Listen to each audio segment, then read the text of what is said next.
হ'ল আপোনালোকে সকলোৱে দেখিছে যে এতিয়া এই সময়ত অসমত ফাষ্টেষ্ট গ্ৰয়িং যিটো পাৰ্টি পলিটিকেল পাৰ্টি আছে সেইটো হ'ল আজিৰ দিনটোত ৰাইজৰ দল আপোনালোকে নিশ্চয় দেখিছে যে অসমৰ প্ৰান্তে প্ৰান্তে হাজাৰ বিজাৰ মানুহে ৰাইজৰ দলত যোগদান কৰিছে আজি ৰাইজৰ দলৰ গণসমাৱেশ বুলি ক'লে 10,000 15,000 20,000 মানুহৰ লগে লগে সমবেত হয় অসমৰ এই সময়ৰ আটাইতকৈ দ্ৰুতগতিত আগবাঢ়ি যোৱা ৰাজনৈতিক দলটোৰ নাম হ'ল ৰাইজৰ দল সেইকাৰণে আপোনালোকে দেখিছে যে সৰ্বস্তৰৰ জনগণে আজি ৰাইজৰ দলত যোগদান কৰিবলৈ আহিছে সৰ্বস্তৰৰ জনগণে ৰাইজৰ দলৰ প্ৰতি আগ্ৰহ প্ৰকাশ কৰিছে সকলো জাতি সকলো ধৰ্ম সকলো বৰ্ণ সকলো সম্প্ৰদায়ৰ মানুহে ইয়াতে অংশগ্ৰহণ কৰিবলৈ আহিছে মই ইয়াত যিকেইজন লিডাৰৰ নাম গাই দিলো এই লিডাৰ কেইজনৰ নামতে আপোনালোকে দেখিছে যে সকলো ধৰ্ম সকলো বৰ্ণ সকলো জাতিৰ মানুহ ইয়াত আছে বাকীটো যিসকল সদস্য আহিছে সেইসকলৰ কথা বাদে বাকী লিডাৰ কেইজনৰ ক্ষেত্ৰতো আপোনালোকে নিশ্চয় দেখিছে যে সকলো জাতি ধৰ্মৰ মানুহ আছে আমি কৈছো যে যদি ৰাইজৰ দলে এইবাৰ চৰকাৰ গঠন কৰিব পাৰে 2026ত অকলে যদি কৰিব পাৰে কিন্তু বেলেগ কথা পাৰোঁ নে নোৱাৰোঁ নাজানো আজিৰ দিনটোত আমাৰ এজন এমএলএ কিন্তু 2026 চনত আমি কমেও 20ৰ পৰা 25 জন এমএলএ জিকাবৰ কাৰণে সম্পূৰ্ণৰূপে চেষ্টা যদি 20ৰ পৰা 25 জন এমএলএ জিকাব পাৰোঁ তেতিয়াহ'লে আমাৰ পাৰ্টি অসমত কোনেও চৰকাৰ কৰিব নোৱাৰে আমাৰ পাৰ্টি যদি চৰকাৰ কোনেও কৰিব নোৱাৰে অথবা আমি যদি চৰকাৰ কৰোঁ তেতিয়াহ'লে আমি প্ৰথমতে 5টা কাম কৰিম 5টা কাম এই 5টা কামৰ কথা আমাৰ প্ৰত্যেকজন সদস্য আজি নৱাগত প্ৰত্যেকজন সদস্য মনত ৰাখি লোৱা দৰকাৰ 5টা কাম নাম্বাৰ 1 আমি চৰকাৰ গঠন কৰাৰ 5 বছৰৰ ভিতৰত অসমৰ প্ৰতিডৰা পথাৰত পানী যোগানৰ ব্যৱস্থা কৰি ইৰিগেশ্যন 100% ইৰিগেশ্যন বানপানীৰ পৰা পথাৰখন ৰক্ষা কৰি আৰু বছৰৰ সকলো সময়তে পথাৰডৰাত খেতি কৰিব পৰা যাক ইংৰাজীত ৰাউণ্ড দ্য ইয়েৰ কাল্টিভেশ্যন বুলি কয় বছৰৰ সকলো সময়তে খেতি কৰিব পৰা ৰাজ্যত পৰিণত কৰি অসমক প্ৰকৃত অৰ্থ কৃষি প্ৰধান ৰাজ্যত পৰিণত কৰিব নাম্বাৰ 1 এই কামটো আমি কৰিম বুলি কৈছো 5 বছৰৰ ভিতৰত কৰিম বুলি কৈছো আৰু স্পষ্টকে কৈছো যে চৰকাৰৰ দায়িত্ব হ'ব যে প্ৰত্যেকটা পথাৰত পানী দিম খেতিয়কৰ দায়িত্ব হ'ব লগত আমি ট্ৰেক্টৰ দিম প্ৰতিখন গাঁৱত খেতিয়কৰ দায়িত্ব হ'ব প্ৰত্যেকটা পথাৰত খেতি কৰা যদি খেতি কৰে তেতিয়াহ'লে খাজনা ফ্ৰী কৰি দিয়া হ'ব আৰু যদি খেতি নকৰে তেতিয়াহ'লে 5 গুণ খাজনা বৃদ্ধি কৰি দিয়া হ'ব প্ৰত্যেকজন মানুহে খেতি কৰিব নাম্বাৰ 1 আৰু এনেকৈ আমি অসমৰ মানুহৰ ইনকাম লগে লগে খেতিৰ জৰিয়তে 3 গুণলৈ বৃদ্ধি কৰিম এতিয়া যদি 1 গুণ পায় তেতিয়া 3 গুণ 3টা খেতি কৰাৰ লগে লগে ইনকাম ডাবল নহয় ইনকাম আমি 5 বছৰৰ ভিতৰত খেতিয়কৰ ইনকাম প্ৰথমতে অকল খেতিৰ জৰিয়তে 3 গুণ কৰিম নাম্বাৰ 1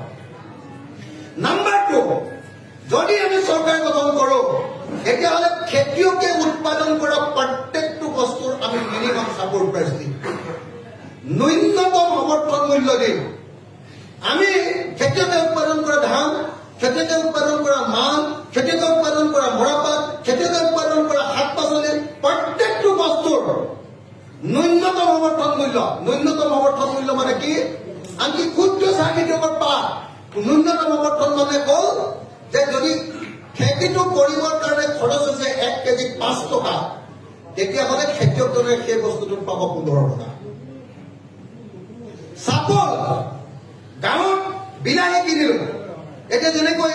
অসম চৰকাৰে যেনেকৈ ধান কিনে এতিয়া এইটো আমাৰ পৰিকল্পনা আছিলে আৰু আমাৰ দাবী অনুসৰি অসম চৰকাৰে অসমত ধান কিনিবলৈ বাধ্য হৈছে এইটো আমাৰ পৰিকল্পনা ৰাইজৰ দলৰ পৰিকল্পনা তো এইটো বিধানসভাতো স্বীকাৰ কৰি লৈছে চৰকাৰে আপোনালোকে নিশ্চয় জানে তো য'ত চাপল আমি বিলাহী খেতি উৎপাদন কৰোঁ বিলাহী খেতি যদি আমাৰ ভাল উৎপাদন হয় আমি 2 টকাত 1 কেজি বিলাহী বিক্ৰী কৰোঁ আৰু সেই সময়ত আমি বিলাহী কিনি খাওঁ গুৱাহাটীত একদম যেতিয়া একদম কম দাম থাকে তেতিয়া আমি বিলাহী কিনি খাওঁ গুৱাহাটীত 50 টকা দাম আমি যদি আমাৰ চৰকাৰ গঠন কৰোঁ কি কৰিম জানেনে খেতিয়কৰ পৰা ডাইৰেক্টলি আমি সেই বিলাহীটো কিনি লওঁ নহ'লে বা যি মানুহে সেই বিলাহী কিনিব তাক কৈ দিম যে 5 টকা বিলাহী খৰচ হৈছে 15 টকাৰ তলত যদি কোনোবাই কিনা তেতিয়াহ'লে সেই বেপাৰীজন গ্ৰেপ্তাৰ কৰা হ'ব নাম্বাৰ 1 খেতিয়কক 15 টকাত আমি বিলাহীৰ দাম দিম খেতিয়কক 15 টকাত বিলাহীৰ দাম দি আমি কিন্তু বিলাহীৰ দাম বঢ়াই নিদিওঁ বিলাহীৰ দাম আমি গ্ৰাহকজনক 20 টকা দিওঁ যেটো বিলাহী আজিৰ দিনত 2 টকাত কিনি আমি 50 টকাত বিক্ৰী কৰে সেই বিলাহীটো আমাৰ দিনত আমি কি কৰিম বিলাহীৰ দাম আমি 20 টকা দিম অৰ্থাৎ খেতিয়ক আৰু গ্ৰাহকৰ মাজত আমি পোনপটীয়া সম্পৰ্ক ৰচনা কৰি দিম তাৰ মাজত থকা মানুহবিলাক সিন্ডিকেট চক্ৰবিলাক এফালৰ পৰা আমি নাইকিয়া কৰি পেলাম এইটো আমাৰ প্ৰতিষ্ঠা তিনি আমি যদি চৰকাৰ গঠন কৰোঁ আমাৰ 3 নম্বৰ কামটো হ'ব যে অসমৰ স্থানীয় মানুহৰ কাৰণে অসমত বসবাস কৰা স্থায়ী আৰু স্থানীয় মানুহৰ কাৰণে অসমৰ ব্যৱসায় বাণিজ্য অসমৰ মানুহৰ হাতলৈ অনা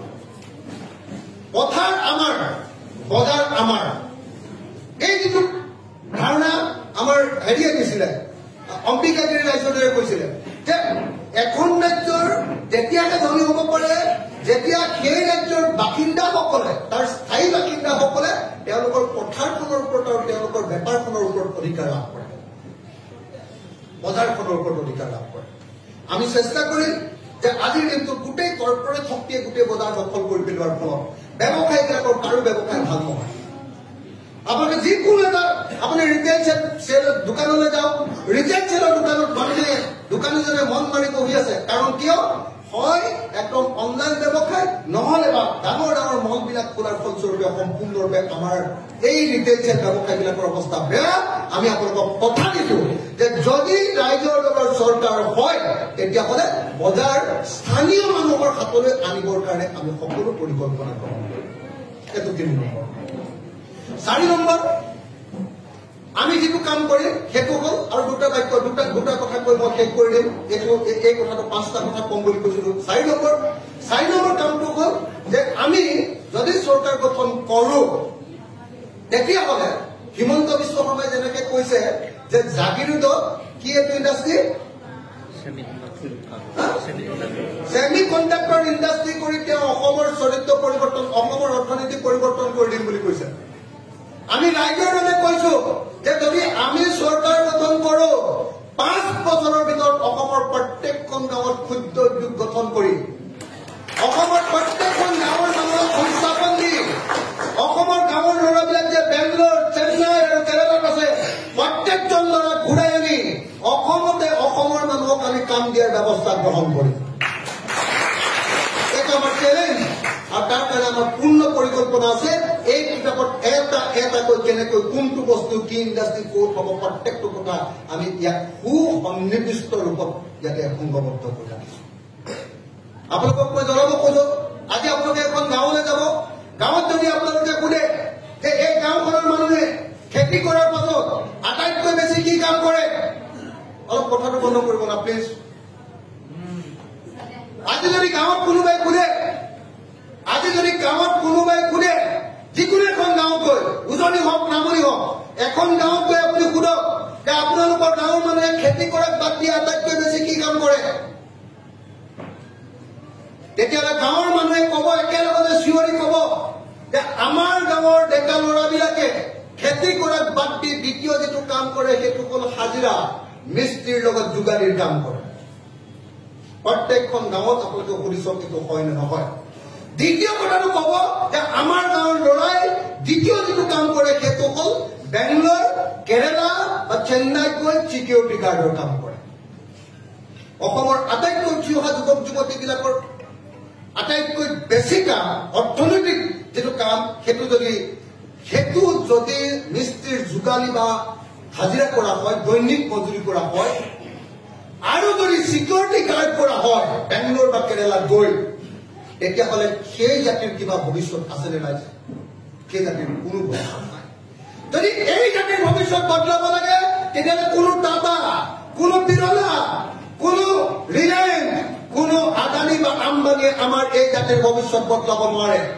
এই জাতিৰ ভৱিষ্যত বদলাবলৈ গ'লে আমাৰ ৰাইজ আৰু আমাৰ চৰকাৰে ঐক্যবদ্ধভাৱে আমি গাঁৱে গাঁৱে সৰু সৰু ইণ্ডাষ্ট্ৰী খুলিব লাগিব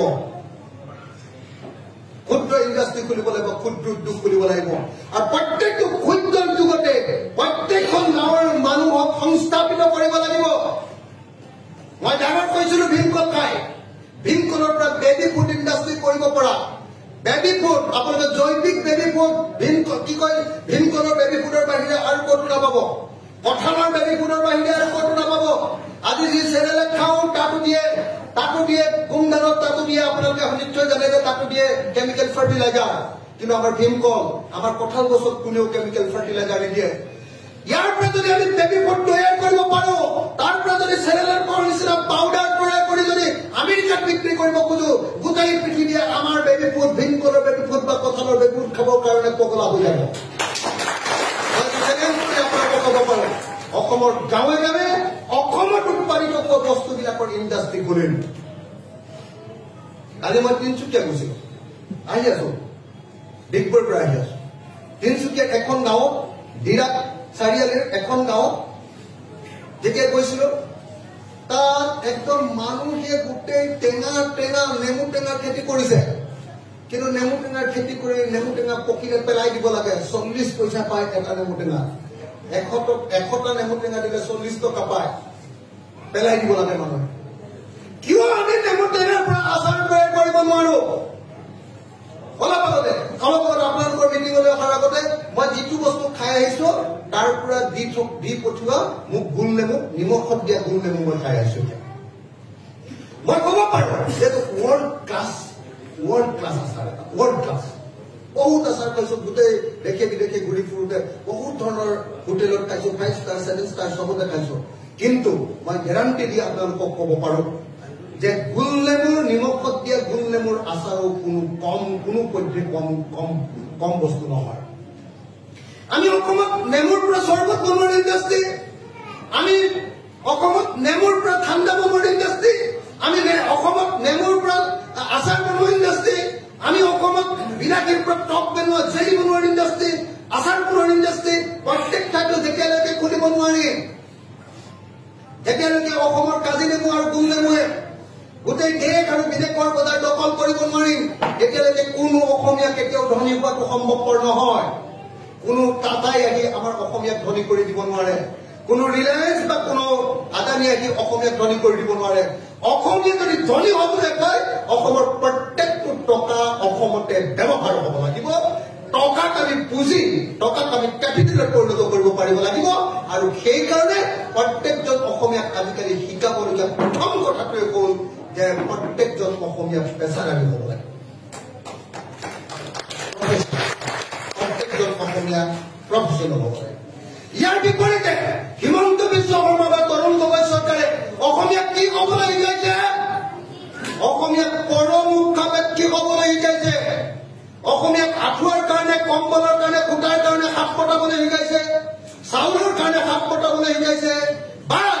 অৰুণোদয় আঁচনিৰ 1250 টকা বা মোৰ মা বা মোৰ দেউতা 250 টকাৰ বৃদ্ধ পেঞ্চনৰ কাৰণে হাত পতাবলৈ শিকাইছে কোনো অসমীয়াক প্ৰফেচনেল কৰি গঢ়ি তুলিবৰ কাৰণে কোনো চৰকাৰে ব্যৱস্থা লোৱা নাই আৰু যদি ৰাইজৰ দলৰ চৰকাৰ হয় অসমৰ প্ৰত্যেকজন নাগৰিকক প্ৰফেচনেল মানুহ ৰূপে গঢ়ি তুলি প্ৰত্যেকজন মানুহৰ পাৰ কেপিটা ইনকাম আমি বৃদ্ধি কৰিম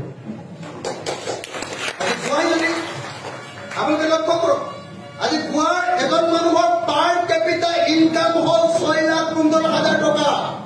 অকল সাগৰৰ পানী টোপাত মানুহক তাতে ফুৰিবলৈ দি সাগৰৰ পানী টোপাত ফুৰিবলৈ দি আৰু ফেনী খুৱাই যদি ফেনী মানে আমাৰ অসমৰ চুলাই মদৰ নিচিনা ফেনী আৰু সাগৰৰ পানী টোপা দি যদি গুৱাই যদি এক বছৰত এজন মানুহৰ ইনকাম 6,15,000 কৰিব পাৰে কিয় অসমৰ তেল কয়লা চুনিল চাহপাত চব থকাৰ পাছতো খেতি থকাৰ পাছতো গুৱাহাটীত খেতি নাই ব্ৰহ্মপুত্ৰ থকাৰ পাছতো কাজিৰঙা থকাৰ পাছতো শিৱসাগৰ থকাৰ পাছতো কিয় অসমৰ এজন মানুহৰ ইনকাম 1,20,000 টকা হৈছে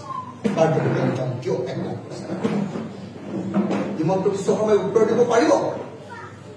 কিয় আমাৰ কাষতে থকা ছিকিম নামৰ সৰু ৰাজ্যখন কি আছে ছিকিমত আপোনালোকে চাবলৈ যাওক দুটামান পাহাৰ আৰু পাহাৰত পৰে অকণমান মাজে মাজে বৰফ তাৰ বাহিৰেতো ছিকিমত একো নাই কিন্তু আমাৰ কি নাই আপোনালোকে নিজে চাওক আমাৰ নিচিনা এনেকুৱা ধৰণৰ সেউজীয়া আমাৰ নিচিনা ইমান ডাঙৰ ব্ৰহ্মপুত্ৰ নদী আমাৰ নিচিনা ৱাইল্ড লাইফ আমাৰ নিচিনা হেৰিটেজ ভাৰতৰ কোনখন ৰাজ্যৰ আছে আমাৰ নিচিনা 97টা জাতি আৰু প্ৰত্যেকটো জাতিৰে খাদ্য অভ্যাস বেলেগ প্ৰত্যেক জাতিৰে ড্ৰেছ বেলেগ প্ৰত্যেকটো জাতিৰে কি কয় সংস্কৃতি বেলেগ প্ৰত্যেকটো জাতিৰে সাজপানী কি কয় এইটো ভটকা বেলেগ চবৰে আহোমৰ সাজপানী খাব নে মিচিঙৰ চাই মদ খাব বড়োৰটো খাব নে ডিমাচাৰটো খাব ইমান বস্তু থকাৰ পাছতো কিন্তু আমি অসমক বনাব পৰা নাই সেইকাৰণে আমাৰ স্পষ্ট কথা যদি গোৱাই পৰ্যটন ৰাজ্য হিচাপে ইমান আগুৱাই যাব পাৰে ছিকিমে যদি পৰ্যটন ৰাজ্য হিচাপে ইমান আগুৱাই যাব পাৰে ৰাইজৰ দলে চৰকাৰ গঠন কৰাৰ 5 বছৰৰ ভিতৰত অসমক ভাৰতৰ শ্ৰেষ্ঠ পৰ্যটন ৰাজ্য ৰূপে গঢ়ি তোলা হ'ব আৰু প্ৰত্যেকজন অসমীয়াৰ গড় জনমূলীয়াই পাৰ কেপিটেল ইনকাম 1,20,000 পৰা এতিয়া গোৱাৰ 6,15,000 আটাইতকৈ বেছি অন্তত পক্ষে অসমৰ 10 লাখ টকাত আমি প্ৰত্যেকজন অসমীয়া মানুহৰ পাৰ কেপিটেল এই লক্ষ্যলৈ আমি ৰাজ্যৰ দল গঠন কৰিছো এই লক্ষ্যৰে আমি আগুৱাই যাব খুজিছো সমগ্ৰ অসমত এতিয়া ৰাইজৰ দলৰ প্ৰতি আগ্ৰহ বৃদ্ধি পাইছে সমগ্ৰ জাতি সকলো জাতি জনগোষ্ঠীৰ মানুহে আমাৰ দলত আহি ভিৰ কৰিছে আৰু এই মুহূৰ্তত সেইকাৰণে আমাৰ কাৰণে আটাইতকৈ ইম্পৰ্টেণ্ট কথাটো হ'ল দুটা 1 নম্বৰ আমাৰ কাৰণে আটাইতকৈ ইম্পৰ্টেণ্ট কথাটো হ'ল যে এই মুহূৰ্তত জিকিব পৰা নম্বৰ 1 দলৰ প্ৰতি আনুগত্য থকা এইটো 1 নম্বৰ আচলতে দলৰ প্ৰতি আনুগত্য বা দলৰ আদৰ্শতে পুৰা জিনি যোৱা নম্বৰ 1 নম্বৰ 2 উইনেবিলিটি থকা লিডাৰ তৈয়াৰ কৰা 126টা সমষ্টিৰ কাৰণে 126জন লিডাৰ তৈয়াৰ কৰাটো আমাৰ প্ৰথম আৰু প্ৰধান দায়িত্ব আমাৰ দ্বিতীয় দায়িত্বটো হ'ল অসমৰ প্ৰত্যেকটো জাতি জনগোষ্ঠী প্ৰত্যেকখন গাঁও প্ৰত্যেকখন বাগান প্ৰত্যেকখন লাইন প্ৰত্যেকটো টাউনৰ বস্তি এলেকা আৰু চৰ চাপৰি এলেকাৰ ভিতৰলৈ সোমাই গৈ প্ৰত্যেকজন মানুহৰে হৃদয় জিলি অসমৰ প্ৰত্যেকটো বুথ কমিটি তৈয়াৰ কৰি 2026 চনৰ নিৰ্বাচনত বিজেপি দলক ব্ৰহ্মপুত্ৰত দলিয়াই পেলোৱাটো হ'ল আমাৰ আটাইতকৈ ডাঙৰ আমি দুটা দলক 2026 চনত ব্ৰহ্মপুত্ৰত উঠুৱাই দিব খোজো এটা হ'ল হিমন্ত বিশ্ব শৰ্মা নেতৃত্বাধীন হিন্দু সাম্প্ৰদায়িক দল বিজেপি আৰু আনটো হ'ল বদৰুদ্দিন আজমল ডাঙৰীয়াৰ নেতৃত্বাধীন মুছলমান মৌলবাদী দল AIDF এই দুয়োটা দলকে 2026 চনৰ নিৰ্বাচনত আমি ইয়াতে গুৱাহাটীতে চকীয়ে টকীয়ে ধৰি বান্ধি আমি ব্ৰহ্মপুত্ৰত দলিয়াই দিব খোজো আৰু এই কাম কৰিবৰ কাৰণে আমি সকলোৱে এতিয়া ঐক্যবদ্ধভাৱে লাগি গৈছো মই আপোনালোকক অনুৰোধ জনাম আমাক তেনেকুৱা আদৰ্শবাদী কেইজনমান নেতা লাগে আমাক আদৰ্শবাদী তেনেকুৱা লিডাৰ লাগে আমাক আদৰ্শবাদী তেনেকুৱা কৰ্মী লাগে যি ক'ব যে 10 বছৰ ৰাইজৰ দলত দিম আৰু 10 বছৰৰ ভিতৰত অসমৰ চৰিত্ৰ সম্পূৰ্ণৰূপে বদলি কৰি দিম অসমৰ চেহেৰাই বদলি কৰি দিম মই আপোনালোকক সেইকাৰণে কৈছো ৰাইজৰ দলত আপোনালোকে কাম কৰিবলৈ অহাটো কেৱল আপোনালোকে পঞ্চায়তৰ মেম্বাৰ হ'বলৈ অহা নহয় কেৱল আপোনালোকে জিলা পৰিষদৰ মেম্বাৰ হ'বলৈ অহা নহয় আপোনালোকে MLA বা MP হ'বলৈ অহা নহয় ৰাইজৰ দলত যদি আপোনালোকে যোগদান কৰিছে আৰু ৰাইজৰ কাৰণে যদি ৰাইজৰ দলৰ কাৰণে যদি সঠিকভাৱে কাম কৰিছে তেতিয়াহ'লে অহা 10 বছৰৰ ভিতৰত অসমৰ চেহেৰা সলনিত হৈ যাব আৰু সেইকাৰণে এই সময়ত ৰাইজৰ দলত কাম কৰাটোৱেই অসমৰ জাতীয় জীৱনৰ আটাইতকৈ গুৰুত্বপূৰ্ণ কাম বুলি মই বিবেচনা কৰোঁ প্ৰত্যেকজন নাগৰিকক আজি আমাৰ দললৈ আদৰণি জনাইছো সকলোকে সংবিধানখন পঢ়িবৰ কাৰণে সকলোকে কৰ্মসূচীখন পঢ়িবৰ কাৰণে আমাৰ সপোনৰ অসমখন এইখন পঢ়িবৰ কাৰণে আহ্বান জনাইছো আৰু সকলোকে কথাবিলাক বুজি বাজি আগবাঢ়ি আহি সঁচা সঁচিকে সকলোৱে মিলি মই আকৌ কৈছো আমাৰ দলৰ ভিতৰত সকলো জনগোষ্ঠীৰ সমান অধিকাৰ আছে আমি কাকো ওপৰত আৰু কাকো তলত নাৰাখো সকলো জাতি জনগোষ্ঠীয়ে আমাৰ দলৰ ভিতৰত সম্পূৰ্ণ গণতান্ত্ৰিক চেতনা পাব আৰু কোনেও যাতে সাম্প্ৰদায়িক কথা দলৰ ভিতৰত নকয় মই আজি আপোনালোকক সকলোকে সোঁৱৰাই দিছো নতুন হ'ব আমাৰ দলৰ ভিতৰত সাম্প্ৰদায়িকতা আমি কেতিয়াও ব্যৱহাৰ নকৰোঁ আমাৰ দলৰ কোনো মানুহ সাম্প্ৰদায়িক হ'ব নোৱাৰে যদি কোনোবা সাম্প্ৰদায়িক হৈছে বিজেপি বা AIDFৰ ওচৰলৈ গুচি যাওক আমাৰ দললৈ আহিব মই ইমানখিনি কথা কৈয়ে নতুন সকলো নেতাকে আমাৰ দললৈ আদৰণি জনাইছো সকলো কৰ্মীকে আদৰণি জনাইছো আজি আম আদমি পাৰ্টিৰ 2খন জিলা কমিটি আমাৰ দলত চামিল হ'ব প্ৰাক্তন জিলা কমিটি আৰু আটাইবিলাক যিমানবিলাক আছে এফালৰ পৰা সকলো যিবিলাক বিভিন্ন ৰাজনৈতিক দলৰ যিবিলাকে গুৰুত্ব লাভ কৰা নাই, যিসকলে গুৰুত্ব পাব লাগিছিলে, যিবিলাক আদৰ্শৱান মানুহ আটাইবিলাক দলৰ পৰা আমাৰ লগত যোগাযোগ চলি আছে। 2026 চনত সঁচা সঁচিকে আপোনালোকে এটা বেলেগ ধৰণৰ ব্যৱস্থা দেখিবলৈ পাব। মই সেইকাৰণে স্পষ্টকে ক'ব খোজো যে আজিৰ দিনটোত অসমত ফাষ্টেষ্ট গ্ৰয়িং আটাইতকৈ দ্ৰুত গতিত আগবাঢ়ি যোৱা দলটোৰ নাম হ'ল ৰাইজৰ দল। আৰু সেইকাৰণে সকলোৰে চকুৰ এটা সপোন আহিছে যে ৰাইজৰ দলে 2026 চনত চৰকাৰ পৰিৱৰ্তন কৰিব, বেছিভাগক সাম্প্ৰদায়িকতাবাদক অসমৰ পৰা বিদায় দিব আৰু আমি অসমত গণতান্ত্ৰিক আৰু প্ৰকৃত প্ৰগতিশীল জাতীয়তাবাদী চৰকাৰ গঠন কৰিব পাৰিম। এই আশা কৰি মই মোৰ বক্তব্য সামৰণি মাৰিছো আৰু আপোনালোক সকলোকে দললৈ আদৰণি জনাই মই এটা শ্লোগান দিব কৈছো। সকলোকে এটা শ্লোগানত অংশগ্ৰহণ কৰিবৰ কাৰণে অনুৰোধ জনাই বৈ ইনকলাব জিন্দাবাদ, সকলোৱে জয় অসম,